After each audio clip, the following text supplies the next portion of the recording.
Hi, എല്ലാവരും new year ആഘോഷിക്കാൻ പോയിരിക്കും അല്ലേ? നമ്മളും ഇന്ന് ന്യൂ ഇയർ ആഘോഷിക്കാൻ പോവുകയാണേ. നമ്മൾ കുറച്ച് ഫ്രണ്ട്സിൻ്റെ ഒക്കെ കൂടെ ചേർന്നിട്ട് നമ്മൾ ടൗണിലല്ലാത്തൊരു സ്ഥലത്ത് പോയിട്ടാണ് ന്യൂ ഇയർ ആഘോഷിക്കാൻ പോകുന്നത്. അതിന് മുന്നേ ഒരാൾക്കും കൂടി ഒരു ഇൻട്രോ പറയണമെന്ന്.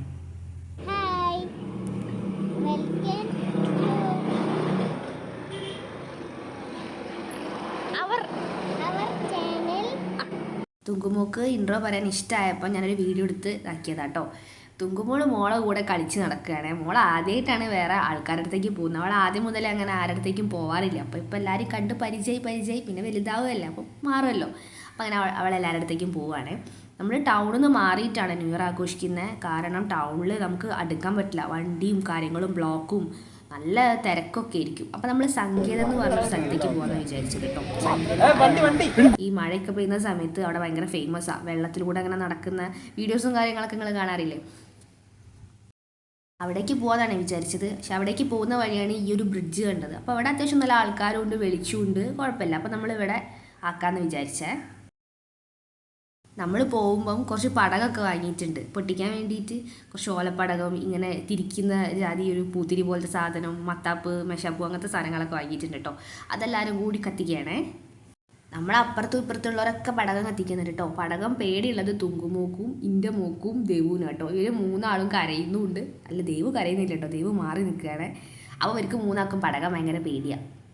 മോളും വിഷ്ണുവേട്ടനും മാറി നിൽക്കുക കേട്ടോ പടക്കം പൊട്ടുന്ന ഭാഗത്തുനിന്ന്. കാരണം ഈ പടകത്തിൻ്റെ ഒച്ച കേൾക്കുമ്പോഴും ഇത് കാണുമ്പോഴൊക്കെ ഭയങ്കരമായിട്ട് കരയുള്ളൂ. അവൾ നല്ല കുറേ കരഞ്ഞ്. അപ്പം വിഷ്ണുവേട്ടൻ മോളെ കൂടെ തന്നെ ഇരുന്നു കേട്ടോ. ഞാൻ പിന്നെ വീഡിയോ ഒക്കെ എടുക്കണോണ്ട് ഇങ്ങനെ പുറത്തൊക്കെ അങ്ങനെ ചുറ്റിക്കറങ്ങി നടക്കുകയാണേ. നമ്മൾ ഫ്രണ്ട്സ് എല്ലാവരും കൂടി ന്യൂ ഇയർ രണ്ടാമത്തെ പ്രാവശ്യം കേട്ടോ ഇങ്ങനെ ഒപ്പരം സെലിബ്രേറ്റ് ചെയ്യുന്നത്.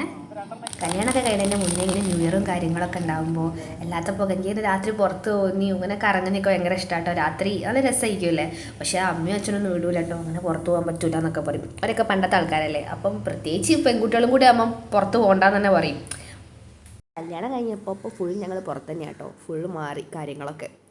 നമ്മൾ 12 മണിയാവാൻ കാത്ത് നിൽക്കുക കേട്ടോ പടക്കം പൊട്ടിക്കാൻ. നമ്മളിതൊക്കെ സെറ്റാക്കി വെച്ചിട്ടുണ്ട്. മോളെയൊക്കെ അപ്പോഴത്തേക്കിനെ പുറത്തിറക്കി സെറ്റാക്കി നമ്മളങ്ങനെ പടക്കം കത്തിച്ചു. 12 മണിയായി. Happy new year.